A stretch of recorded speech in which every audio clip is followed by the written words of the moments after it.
다시 한번 읽어보겠습니다. 시작. 예루살렘 사람 중에서 어떤 사람이 말하되 이는 그들이 죽이고자 하는 그 사람이 아니냐. 예수님께서 지금 예루살렘의 명절에 올라가셨죠. 그래서 말씀을 증거하시니까 예수님의 소문을 듣고 알고 있는 자가 말하기를 그는 유대 지도자들이 죽이고자 하는 그 예수가 아니냐 하면서 반문을 하면서 하는 말이 26절입니다. 26절 읽어볼까요? 시작. 보라, 드러나게 말하되 그들이 아무 말도 아니하는도다. 당국자들은 이 사람을 참으로 그리스도인 줄 알았는가. 예수님께서 드러나게 말하는데도 유대 지도자들이 아무 말도 하지 않는도다 하는 것입니다. 당국자들은 예수가 참으로 그리스도인 줄 알고 가만 내버려 두는 것이냐 하면서 이 사람이 말한 것을 의아해하는 겁니다. 지금 잡아야 되는 것이 아니냐 이렇게 말하고 있는 것입니다. 27절 말씀 읽어볼까요? 시작. 그러나 우리는 이 사람이 어디서 왔는지 아노라. 그리스도께서 오실 때에는 어디서 오시는지 아는 자가 없으리라 하는지라. 자, 이 사람이 아는 척하는 거예요. 이 사람은 내가 알기로도 갈릴리 사람이고 또 나사렛 예수라는 것을 내가 알고 있다. 그러면서 원래 그리스도께서 오실 때에는 어디서 오시는지를 모르는 것이다. 근데 나조차도 알고 있으니까 이는 그리스도가 아니다, 가짜다 이렇게 말하고 있는 것입니다. 그러자 예수님께서 이제 말씀을 하시죠. 28절 같이 또 읽어봅니다. 시작. 예수께서 성전에서 가르치시며 애쳐 이르시되 너희가 나를 알고 내가 어디서 온 것도 알거니와 내가 스스로 온 것이 아니니라. 나를 보내신 이는 참되시니 너희는 그를 알지 못하나. 자, 이렇게 반문했던 사람에게 말씀을 하는 것입니다. 너희는 내가 어디서 온 것을 알지만, 내가 어디서 살았던 것을 알지만, 그러나 중요한 것은 나를 보내신 이가 누군지를 아는 게 중요하다. 내가 장소가 어디서 온 것을 아는 것이 중요한 게 아니라 나를 누가 보냈냐가 중요한 것이다. 그러면서 나를 보내신 이는 참되시니라. 참되시니가 누구죠? 하나님을 말씀하는 거예요.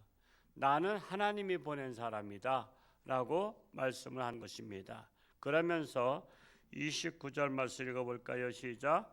나는 아노니 이는 내가 그에게서 났고 그가 나를 보내셨음이라 하시니. 나는 그에게서 났고 그가 누구죠? 하나님. 난 하나님에게서 나왔고 그가 하나님이 나를 이 세상에 보내셨다라는 것입니다. 하나님 왜 보냈어요? 이 세상을 이처럼 사랑하사 독생자를 주셨으니 이는 그를 믿는 자마다 멸망하지 않고 영생을 얻게 하려 하심이라. 영생을 얻게 하려고 나를 보내셨다. 그러니까 너희들은 비본질 가지고 나를 평가하지 마라 이거죠. 내가 어디서 살다 온 것이 중요한 것이 아니라 나의 실체는 하나님께로부터 왔고 하나님이 보내신 자다 말씀을 하고 있는 것입니다. 30절 말씀 이어서 30절 말씀 읽어볼까요? 시작. 그들이 예수를 잡고자 하나 손을 대는 자가 없으니 이는 그의 때가 아직 이르지 아니하였음이러라. 유대 지도자들이 예수님을 잡고자 하고 있지만 아직은 손을 대는 자가 없었어요. 아직 멈칫멈칫하면서.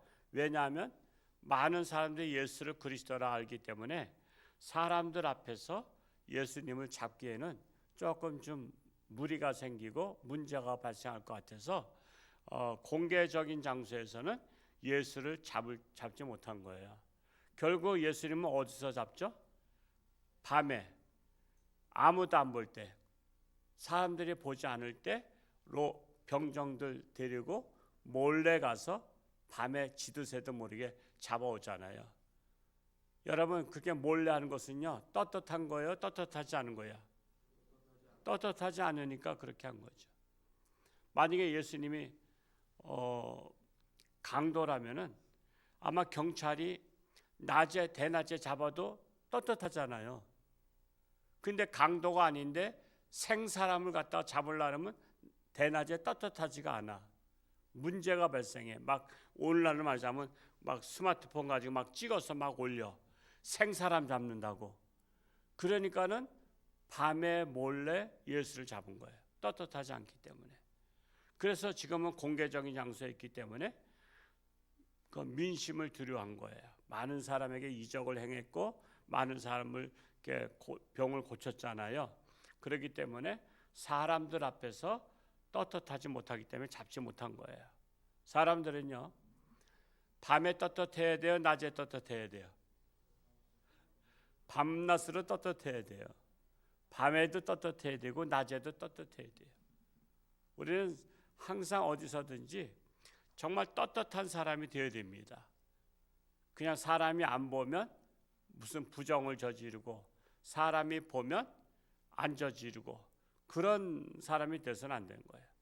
그래서 이 땅에 예수 믿는 사람이 많아야 되는 이유가 예수 믿는 사람들은 낮이나 밤이나 떳떳한 사람으로 살도록 노력을 해야 돼요.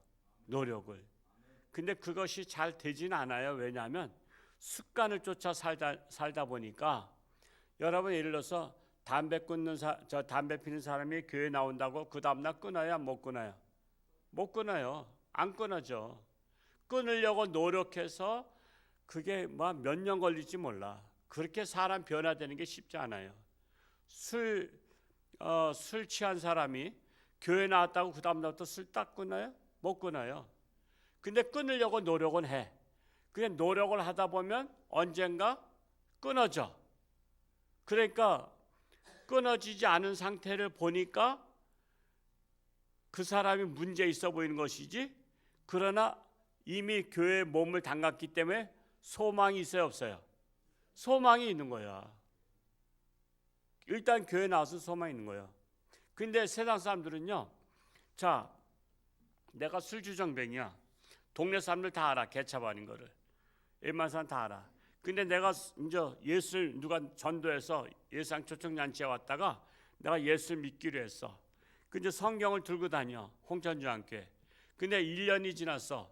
근데도 내가 술 취해서 다닌 걸 봐. 그러면 뭐라고 말할까요? 세상 사람들은 저거 예수쟁이들 봐. 예수쟁이들도 똑같아. 술 취하고 말이야. 예수쟁이들도 똑같다고 봐요. 왜냐하면 근데 하나님이 보실 때는요, 이 마음속에 지금 술과 싸우는 것을 알고 있단 말이야. 그리고 할 수 있으면 안 마시려고 하는데 중독이 돼서 마셔. 그래가지고 그것 때문에 몸부림쳐. 노력하는 걸 하나님은 아셔요. 하나님은 뭘 보셔? 중심에 자기가 이 술을 끊고 바른 사람이 되려고 노력하는 그 마음을 아신다 이거예요. 그래서 하나님 앞에 일단 나와야 되는 거야. 술 취한 사람도 나오고 모든 사람 다 나와서 변화되려고 노력을 해야 돼. 노력을 하면 때가 되면 하나님께서 변화시켜 주신다라는 것입니다. 그래서 이 역사의 주관자 되신 하나님께서도 항상 그 변화될 때까지 할 수만 있으면 회개할 때까지 때를 기다리시는 하나님이셔요.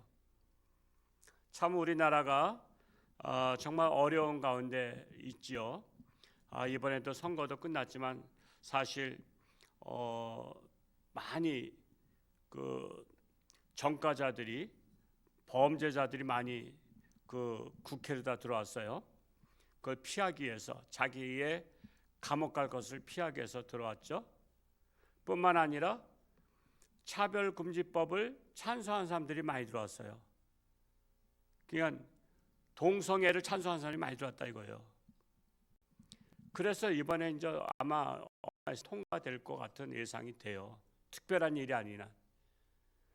그럼에도 불구하고 하나님의 백성들이 회개하고 기도하고 정말 시대를 위해서 기도하면 하나님은 역사의 주관자가 되시기 때문에 촛대를 옮겨주기도 하지만, 그런데도 정신 못 차리면 이번에는 통과되게 돼 있어요.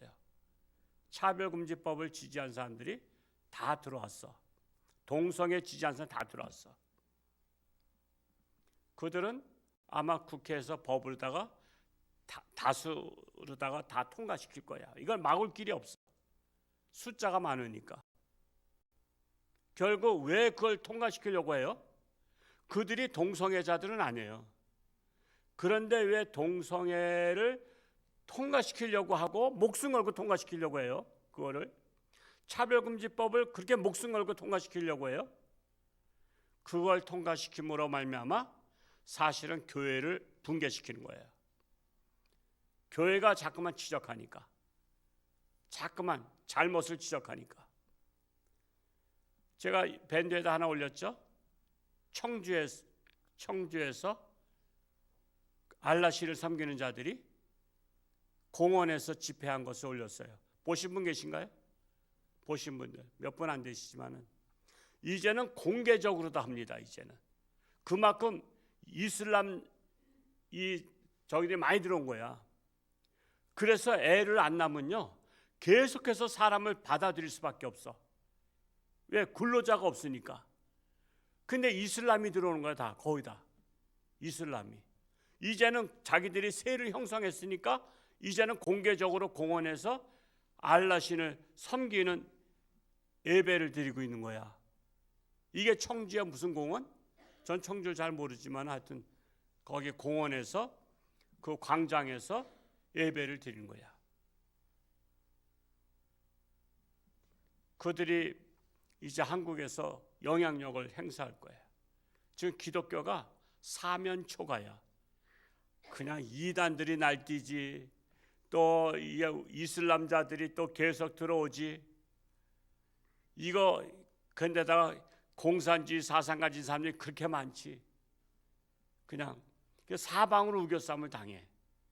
우리가 살 수 있는 길은 회개하는 거예요. 회개. 한국교회가 깨어서 기도하는 거예요. 하나님은 그 때를 아직은 기다리고 계셔. 아직 그 때를 기다리고 계셔. 그래서 이번에 하나님께서 정신 차리라고 아마 그렇게 한 것 같아. 많은 전과자들이 국회에 들어온 것은 한국교회 정신을 차리라. 그렇지 않으면, 그래도 참 감사한 것은 야당이 200석이 넘지 않은 게 하나님의 절묘한 역사예요. 200석이 넘으면 공산주의로 갈 수도 있어요. 사회주의로 가려고 계속 하잖아요. 지금 여러분 그 뭐 조국이라든가 이런 사람들 사회주의자잖아요. 그 논문도 썼던 사람이잖아요. 그래서 사회주의로 가는 게 목표예요. 200석 넘으면 사회주의다. 국회에서 우리나라는 법치 국가이기 때문에 300명 중에서 200명 이상이 다 바꿀 수 있습니다. 근데 195명인가 몇 명으로 다 딱 된 게 하나님께서 마지막 기회를 주신 것 같아요. 사회주의로 가는 것을 하나님이 막으신 것 같아요. 사회주의로 가면 기독교는 끝납니다. 제가 그렇게 누추하게 얘기했던 게 바로 그런 것들 때문에 그런 거예요. 우리 하나님 백성들이 알고 있어야 돼요. 알고 있어야 돼요. 왜 그런 범죄자들을 세우느냐? 아직도 한국 국민들은 정신을 못 차리고 있고 옳고 그름을 구분할 수 있는 분별력이 없어요. 하나님의 지혜가 없기 때문에. 그래서 참으로 비상회의를 하면서 저 부산에서 악법 대응 본부장들 모여서 회의하자 하는데 벌써 이제 기울어진 거예요. 기울어졌는데 우리가 회개하지 아니하면 계속 기울어진 것은 세월호가 결국 기울어졌다가 침몰한 것처럼 그런 침몰한 때가 온 거예요. 그렇다고 전도도 안 하잖아. 또 그렇다고 이 땅에 전도해서 하나님의 나라가 돼야 희망이 있는데 기독교인들조차도 전도를 안 해. 전도를 안 하고 또 전도해도 먹히지도 않아. 왜냐하면 기독교가 그만큼 신뢰를 잃었어. 우리나라에서 가장 좋은 종교는 불교라고 해. 그리고 다음에 천주교래.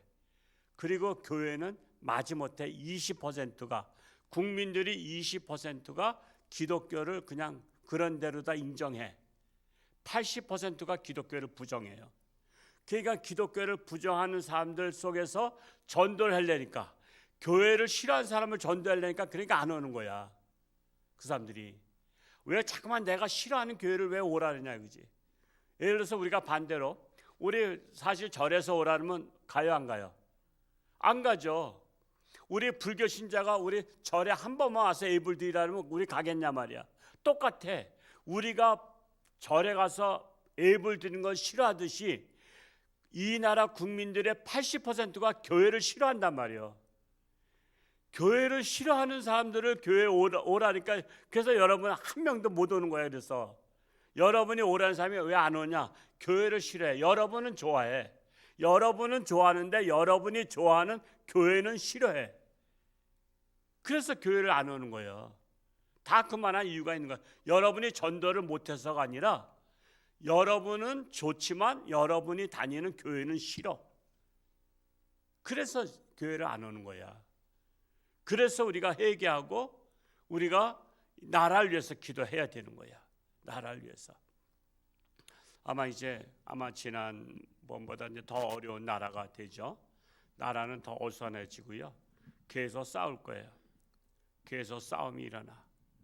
그래서 여러분 외부적보다 내부적이 항상 문제예요. 우리나라는 내부적 때문에 항상 나라가 붕괴됐어요. 임진왜란도 맨날 쌈박질하다가 됐고요. 한일합방도 맨날 쌈박질하다가 됐고요. 6.25 전쟁도 쌈박질하다가 된 거예요. 우리는 그때 당시 거의 다 공산주의 사상 갖고 있었거든요. 왜냐하면 똑같이 잘 먹고 잘 사는 세상 만들자. 그랬기 때문에 계속 싸웠다고요. 그럴 때 북한산 확 쳐버린 거예요. 지금도 마찬가지예요. 지금도 계속 싸우잖아요. 계속 싸우니까는 우리는 북한만 적이라고 생각하는데요. 중국이 쳐들어올 수도 있어요. 중국이. 소련이 러시아가 쳐들어올 수도 있어요. 그러면은 우리는 어떤 나라하고 싸워야 돼요? 중국과 러시아와 북한과 싸워서 이길 자신 있어요? 북한하고 싸워도 이기기 어려운데. 그래서 우리가 정신 차리고 하나님께서 우리나라를 멸망시키지 않기로 작정하셔야 우리가 멸망한다는 거지, 우리가 싸워서 이기기로 작정한다고 되는 게 아니에요. 그러니까 우리는 어떻게 해야 돼요? 하나님 좀 더 우리나라 참아 주옵소서. 우리가 정신을 차리겠나이다. 우리가 깨어서 기도하겠나이다. 우리가 회개하겠나이다. 우리가 더욱더 전도해서 이 땅을 하나님의 나라 만들겠나이다. 하나님 이 때를 위해서 우리를 쓰시옵소서. 그런 하나님의 영광의 사람으로 쓰임받을 수 있도록 우리가 기도해야 됩니다. 내일은 거룩한 주일, 이웃초청 주일인데 여러분들이 전도를 못해서가 아니라 그만큼 한국교회가 세상 사람들이 싫어하기 때문에 전도가 안 되는 거예요. 그럼에도 불구하고 여러분 기도하는 마음으로 간절히 전도하시면 또 하나님께서 마음문을 여신 자들을 또 하나님 앞에 오게 하실 거예요. 그래서 그분들을 하나님이 찾으시는 거예요. 이 일에 오늘 새벽기도 나오신 모두가 다 하나님이 쓰시는 일꾼들 될 수 있기를 축복합니다. 할렐루야. 고맙고 감사하신 아버지 하나님, 나라는 심히 어수선한 가운데 있습니다. 이단들이 날뛰고 우상 종교들이 들어와서 버젓이 이제는 대한민국 땅에서 공개적으로 예배를 드리며 그들의 세를 과시하고 있습니다. 우리는 그들을 주시해야 됩니다. 그리고 또한 정신을 차려야 됩니다. 이럴 때일수록 깨어 기도해야 됩니다. 참으로 우리나라는 이제는 범죄자들이 나라를 이끌어가는 세상이 되었습니다. 전과자들이 나라를 쥐락펴락하는 세상이 되었습니다. 이러할 때에 우리는 힘이 없습니다. 오직 생사화복을 주관하시는 하나님께서 이 나라를 주관하여 주옵소서. 역사의 주관자 되신 하나님께서 이 나라를 불쌍히 여기시고 이 나라가 거룩한 나라, 하나님의 나라, 하나님의 영광을 위한 세계 선교의 사명을 감당하는 나라가 될 수 있도록 불쌍히 여기시옵소서. 우리 교회가 내일 초청잔치를 하는데 내게 속한 자들이 하나님 앞에 돌아오기를 원합니다. 그리하여 그들도 예수 믿고 구원받으며 하나님의 영광에 사는 자들이 날로 우리 홍천군을 성시화하는데 앞장서는 우리 교회가 되게 하여 주옵소서.